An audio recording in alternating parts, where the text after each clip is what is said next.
Shalom saudara-saudara terkasih di dalam Tuhan Yesus Kristus.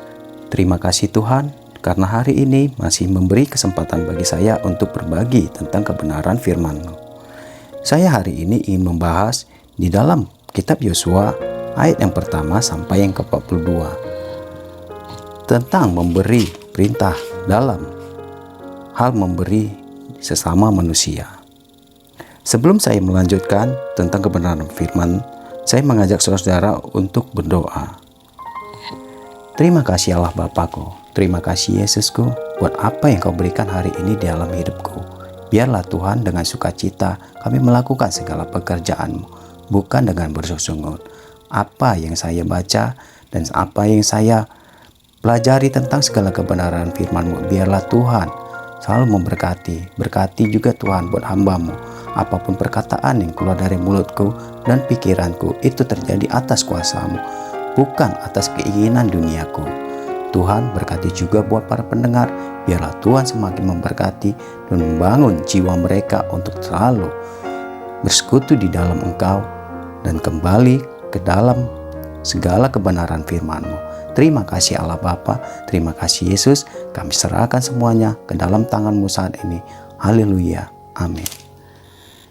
Sebelum saya membahas tentang isi Alkitab ini, saya ada satu cerita di mana di tahun 2018 ini terjadi. Tahun 2018 yang lalu adalah tahun politik. Pasalnya saat itu terjadi pilkada serentak di berbagai tempat di Indonesia. Tentu sudah bukan rahasia, politik adalah permainan pembagian tentang kekuasaan.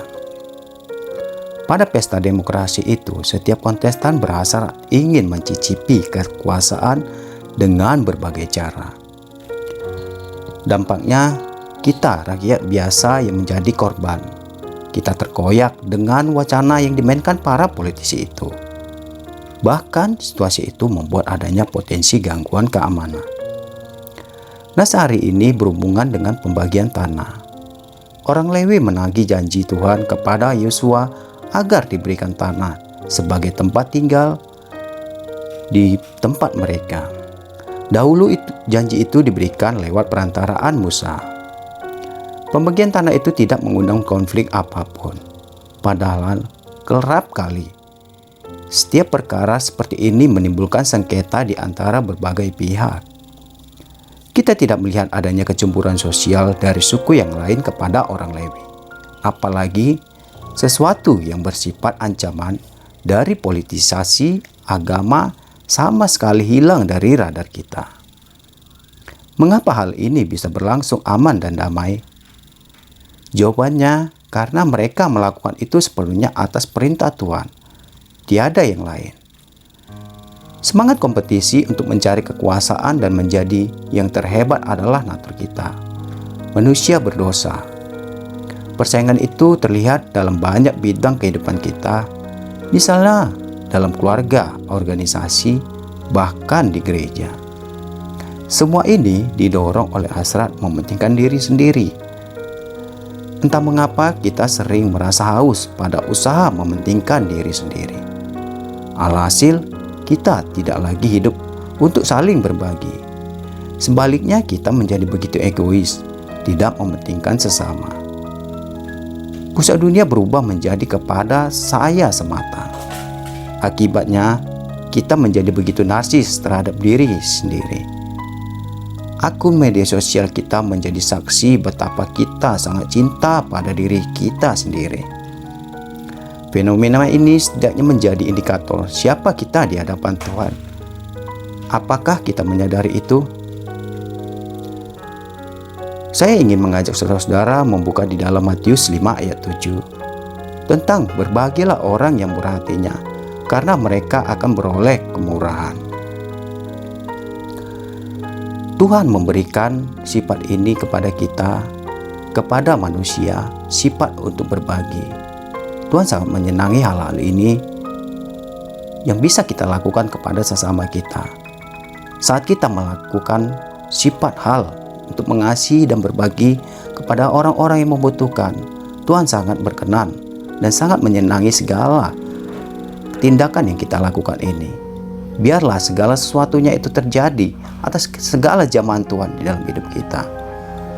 Mungkin banyak saat ini di dunia ini hal-hal untuk berbagi itu kurang dilakukan di dalam diri kita.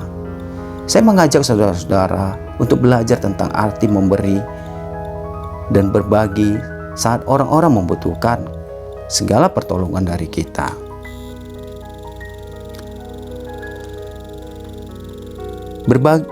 Di dalam Kisah Para Rasul 20 ayat 35 tertulis, "Dalam segala sesuatu telah kuberikan contoh kepada kamu, bahwa dengan bekerja demikian kita harus membantu orang-orang yang lemah dan harus mengingat perkataan Tuhan Yesus.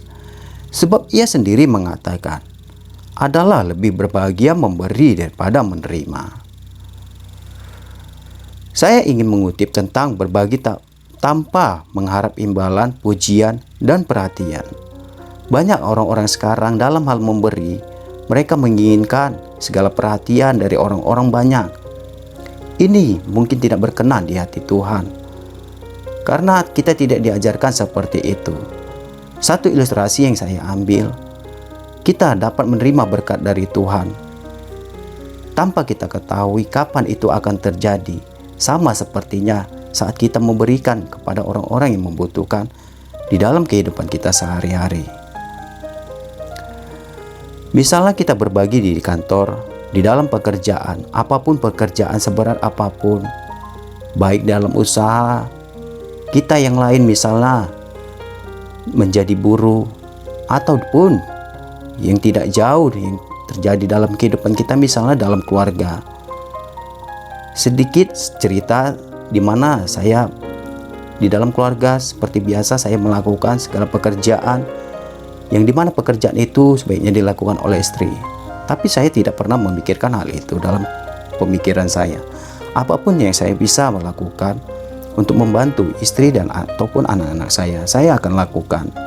Misalnya seperti mencuci pakaian, menyapu rumah, ataupun memasak.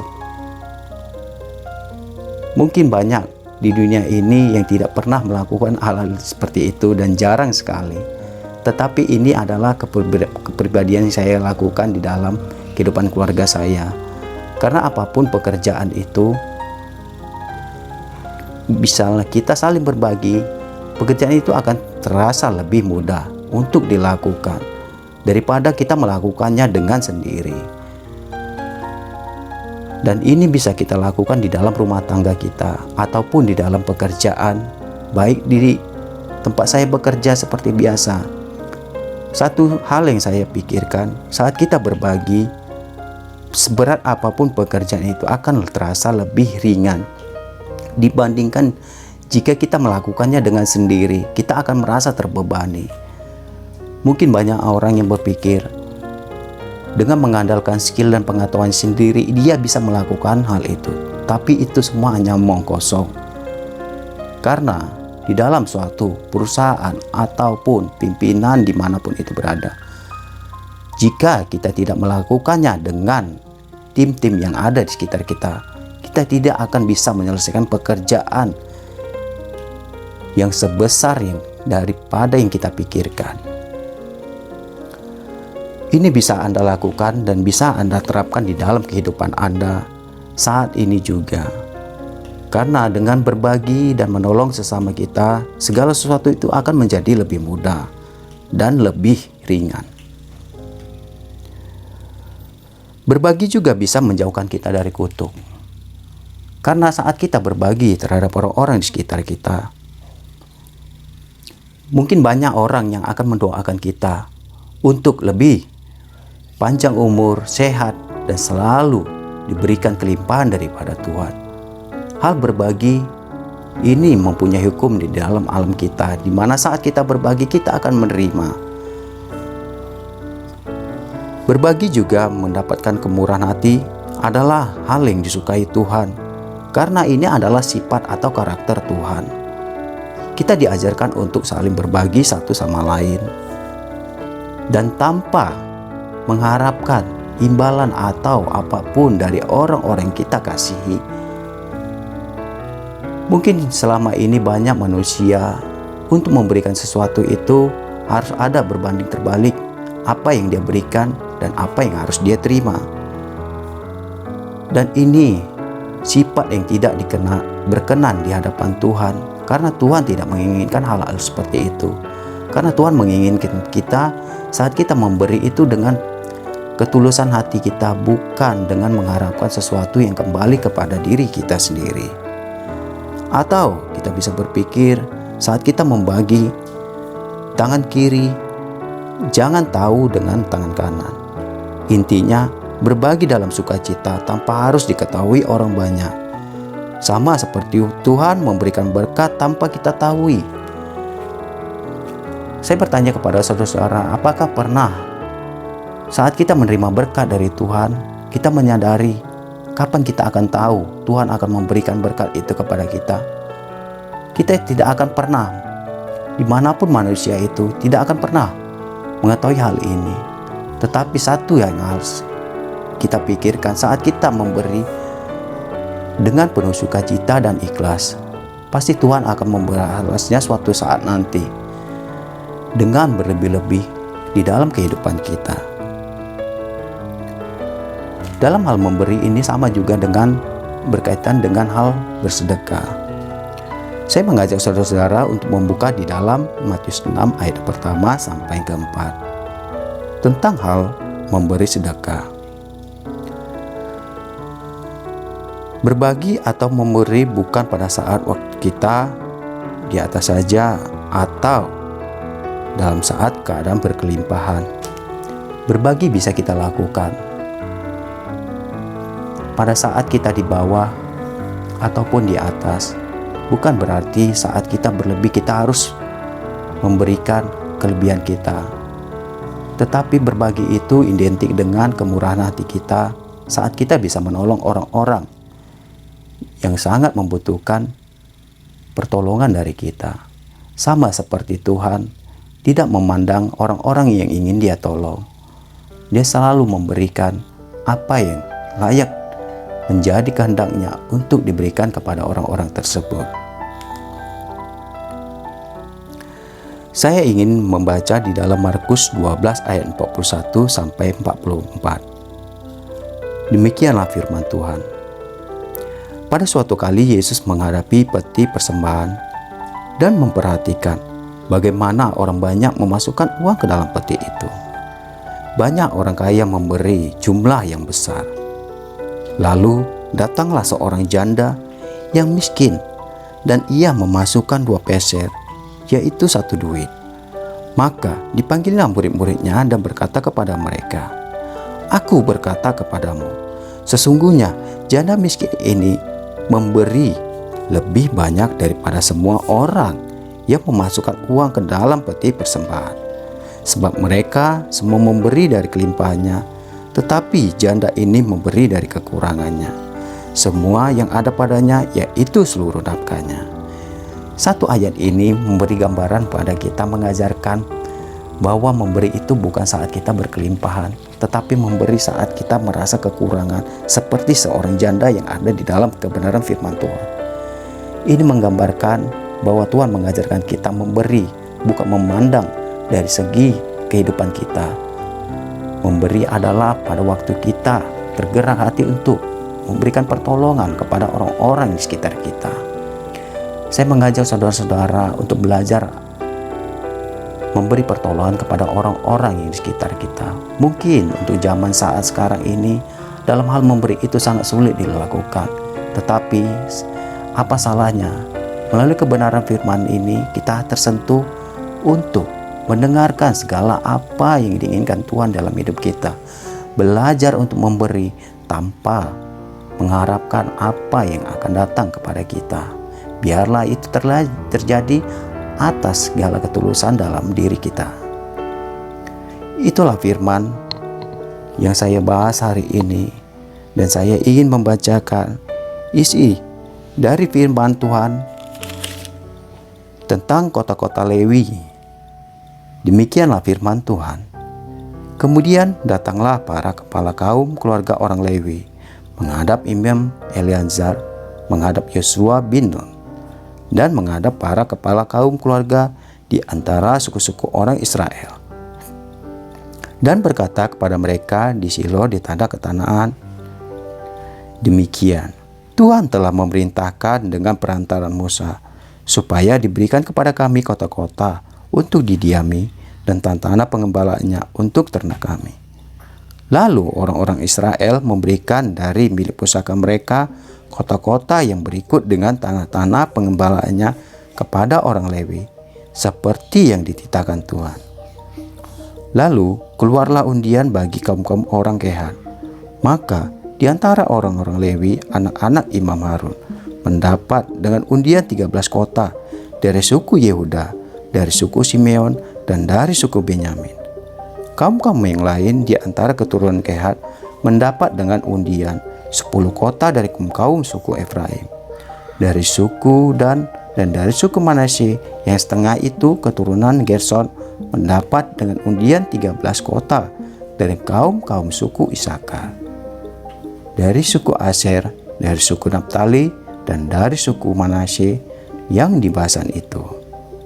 Keturunan Merari mendapat dengan undian 12 kota menurut kaum-kaum mereka, dari suku Ruben, dari suku Gad, dan dari suku Sebulon. Demikianlah diberikan orang Israel kota-kota tadi dengan tanah-tanah pengembalaannya kepada orang-orang Lewi dengan undian seperti yang diperintahkan Tuhan dengan perantaraan Musa. Dari suku Bani Yehuda dan dari suku Bani Simeon diberikan mereka kota-kota yang berikut yang disebutkan namanya di sini. Kepada anak-anak Harun yang dari kaum-kaum orang Kehat yang termasuk Bani Lewi, karena bagi mereka lah undian yang pertama. Kepada mereka diberikan Kiryat Arba, itulah Hebron. Arba inilah suku Enak di pegunungan Yehuda dan tanah-tanah pengembalaan di sekelilingnya. Tetapi tanah ladang kota tadi dengan desa-desanya telah diberikan mereka kepada Kaleb bin Yefun menjadi miliknya. Kepada anak-anak Imam Harun diberikan mereka Hebron, kota perlindungan untuk pembunuh. Dan tanah-tanah pengembalaan kota itu Libna dengan tanah-tanah pengembalaannya, Yatir dengan tanah-tanah pengembalaannya, Estemoa dengan tanah-tanah pengembalaannya, Holon dengan tanah-tanah pengembalaannya, Debir dengan tanah-tanah pengembalaannya, Ain dengan tanah-tanah pengembalaannya, Yuta dengan tanah-tanah pengembalaannya, dan Bet-Shemesh dengan tanah-tanah pengembalaannya. 9 kota dari kedua suku itu. Dari suku Benyamin, Gibeon dengan tanah-tanah pengembalaannya, Geba dengan tanah-tanah pengembalaannya, Anatot dengan tanah-tanah pengembalaannya, dan Almon dengan tanah-tanah pengembalaannya. 4 kota, seluruhnya kota-kota kepunyaan anak-anak Harun, para imam itu. Ada 13 kota dengan tanah-tanah pengembalaannya. Kaum-kaum keturunan Kehat, yakni orang Lewi yang masih tinggal dari antara keturunan Mehat, mendapat kota-kota dengan undian kepada mereka dari suku Efraim. Kepada mereka diberikan Sikem, kota perlindungan untuk pembunuh dengan tanah-tanah pengembalaannya di pegunungan Efraim, Gezer dan tanah-tanah pengembalaannya, Kibzaim dengan tanah-tanah pengembalaannya, dan Bet-Horon dengan tanah-tanah pengembalaannya 4 kota. Dan dari suku Dan, LTK dengan tanah-tanah pengembalaannya, Gibelton dengan tanah-tanah pengembalaannya, Ayalon dengan tanah-tanah pengembalaannya, dan Gat-Rimon dengan tanah-tanah pengembalaannya 4 kota. Dan dari suku Manasye yang setengah itu Tanak dengan tanah-tanah pengembalaannya, dan Gat-Rimon dengan tanah-tanah pengembalaannya 2 kota. Seluruh kota itu ada 10 dengan tanah-tanah pengembalaannya ditentukan bagi kaum yang masih tinggal di antara keturunan Kehat. Bani Gerson dari kaum orang Lewi mendapat dari suku Manasye yang setengah lagi Golan, kota perlindungan untuk pembunuh, di Basan dengan tanah-tanah pengembalaannya, dan Bestera dengan tanah-tanah pengembalaannya 2 kota. Dan dari satu suku Isakar, Kison dengan tanah-tanah pengembalaannya, Dobrat dengan tanah-tanah pengembalaannya, Yarmut dengan tanah-tanah pengembalaannya, En-Gamin dengan tanah-tanah pengembalaannya 4 kota. Dan dari suku Asher, misalnya dengan tanah-tanah pengembalanya Abdon dengan tanah-tanah pengembalanya, Helkat dengan tanah-tanah pengembalanya, dan Rebob dengan tanah-tanah pengembalanya, 4 kota. Dari suku Naftali, Kades, kota perlindungan untuk pembunuh di Galilea dengan tanah-tanah pengembalaannya, Hamot dan tanah dengan tanah-tanah pengembalaannya, dan Kartan dengan tanah-tanah pengembalaannya, 3 kota. Seluruhnya kota-kota kepunyaan orang Gerson, menurut kaum-kaum mereka ada 13 kota dengan tanah-tanah pengembalaannya. Kaum-kaum Merari, orang Lewi yang masih tinggal, mendapat dari suku Zebulon, Yokneam dengan tanah-tanah pengembalaannya, Kartan dengan tanah-tanah pengembalaannya, Dimna dengan tanah-tanah pengembalaannya, dan Nahal dengan tanah-tanah pengembalaannya, 4 kota. Dan dari suku Ruben, Bezer dengan tanah-tanah pengembalaannya, Yaas dengan tanah-tanah pengembalaannya, Kermot dengan tanah-tanah pengembalaannya, dan Mephat dengan tanah-tanah pengembalaannya, 4 kota. Dan dari suku Ramot, kota perlindungan untuk pembunuh di Gilead dengan tanah-tanah pengembalaannya, Mahanaim dengan tanah-tanah pengembalaannya, Hesibon dengan tanah-tanah pengembalaannya, dan Yaezer dengan tanah-tanah pengembalaannya. Seluruhnya kota-kota itu ada 4. Seluruhnya kota-kota itu ditentukan bagi keturunan Merari menurut kaum-kaum mereka, yang ini yang masih tinggal dari kaum-kaum orang Lewi. Bagian undian mereka ada 12 kota. Seluruhnya kota-kota orang Lewi di tengah-tengah milik orang Israel adalah 48 kota dengan tanah-tanah pengembalaannya. Kota-kota itu masih ada tanah-tanah pengembalaannya di sekelilingnya. Demikianlah kota-kota tadi seluruhnya. Itulah isi firman Tuhan yang baru saya bacakan. Di mana tujuan saya untuk membacakan segala kebenaran firman ini bukan berdasarkan segala sifat manusia yang ada di dunia ini. Saya ingin membaca secara berurut tanpa mengurangi atau menambahkan segala kebenaran firman Tuhan yang tertulis dalam Alkitab. Dari sini saya mengajak saudara untuk belajar tentang arti memberi dengan ketulusan hati kita, bukan dari segala keinginan duniawi atau keinginan daging kita. Apapun yang kamu bisa berikan hari ini, itu adalah dengan memberi sukacita daripada Tuhan Yesus Kristus di dalam hidup kita. Terima kasih saudara-saudara untuk tetap selalu setia. Biarlah saat ini saya mengajak saudara-saudara untuk bersatu di dalam doa. Terima kasih Allah Bapa buat apa yang Kau berikan tentang segala kebenaran firman-Mu yang kami pelajari hari ini, tentang hal dalam memberi dengan penuh sukacita dan ketulusan hati kami. Biarlah Bapa kami belajar dari segala kebenaran firman-Mu dan dapat kami lakukan oleh segala jamahan-Mu di dalam hati kami ya Bapa. Apa yang kami dengarkan, apa yang kami pelajari, biarlah ini selalu tertanam dalam pikiran kami. Tuhan memberkati juga buat para pendengar, biarlah tetap selalu setia untuk mendengarkan segala kebenaran firman-Mu yang tertulis dalam Alkitab. Inilah segala apa yang terjadi di masa Engkau, di masa kami mempelajari tentang arti kedekatan kami di dalam Engkau. Terima kasih Bapa, terima kasih Yesus, biarlah kami